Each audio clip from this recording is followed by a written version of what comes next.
جی اس وقت ہم parliament house میں موجود ہیں سینٹ کے leader of the opposition senator Raja Zafar Ulhaq کے چیمبر میں، اور راجہ ظفر الحق صاحب سے ہم جاننے کی کوشش کرتے ہیں کہ راجہ صاحب آج اپوزیشن کو بہت شرمندگی اور سبکی کا سامنا کرنا پڑا، جو نو کانفیڈنس کی جو ووٹ ہے وہ ناکام ہو گئی، اندازہ تھا آپ کو کہ یہ ناکام ہو جائے گی؟ کچھ خبریں ایسی آ رہی تھیں ایک دو دن سے کہ کچھ ڈیفیکشنز ہو رہی ہیں اور وہ آرگنائزڈ بھی تھی، اس لیے ہمارے لیے کوئی بہت بڑا سرپرائز نہیں تھا۔ تو یہ جو آرگنائزڈ ڈیفیکشن تھی یہ غیر جمہوری قوتوں کی طرف سے تھی یا پولیٹیکل پارٹیز کے اندر سے کچھ؟ اس میں تفریق کرنا بہت مشکل ہے، اس میں کچھ وقت لگے گا کسی نتیجے پر پہنچنے کے لیے۔ آج صبح جب سینٹ کا اجلاس شروع ہوا تو آپ نے ایک قرارداد پیش کی، 64 ارکان آپ کے کھڑے ہوئے، اس کا مطلب تھا 64 لوگ آپ کے ساتھ تھے، موجود تھے، اور صادق سنجرانی صاحب نے اس موقع پہ استعفے کا اعلان نہیں کیا، انہیں پتا تھا کہ ووٹ ان کے حق میں آئیں گے۔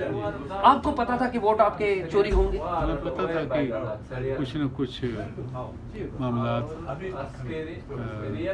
خرابی کی طرف جائیں گے۔ تو آپ کیا سمجھتے ہیں کہ یہ JUIF ہے، ANP ہے، مسلم لیگ نون ہے، PPP ہے، کون؟ یہ میں نہیں کہہ سکتا، یہ میں نہیں کہہ سکتا۔ تو یہ سارے مکس ہیں یا یہ جماعت سے؟ کے بعد اس معاملے میں پوزیشن ذرا واضح ہو جائے گی، ابھی ابتدائی خبریں ہیں۔ تو لیڈر آف دی اپوزیشن آپ کیا کوئی انکوائری کا فیصلہ کریں گے کوئی سینیٹرز کے انکوائری بارے کیا میں؟ کرنی، باتیں ظاہر ہیں۔